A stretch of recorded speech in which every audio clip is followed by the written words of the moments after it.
जो कामयाबी बहुत जल्दी मिल जाती है वो कामयाबी लंबे समय तक रहती नहीं। तो जब भी मैं किसी व्यक्ति को देखता हूँ कि सफल है कि असफल, तो मैं देखता हूँ कितने टाइम में सफल हुआ। तो मुझे उसकी सफलता फैसिनेट तब तक नहीं करती जब तक मुझे ये नहीं पता होता कि 8-10 साल लगाए कि नहीं लगाए।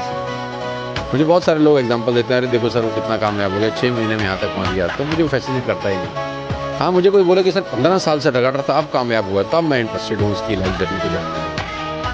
मैं ऐसे किसी व्यक्ति की लाइफ जर्नी को जानने में बिल्कुल इंटरेस्टेड नहीं हूँ जो 3 महीने के अंदर स्टार बन गया, जो 6 महीने में स्टार बन गया, जो 9 महीने में स्टार बन गया।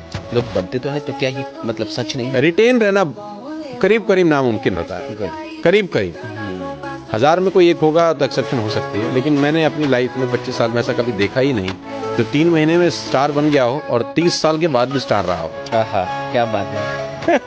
दुकान खोलना इम्पोर्टेंट नहीं है, दुकान लंबे समय तक खुली रहे ये इम्पोर्टेंट है।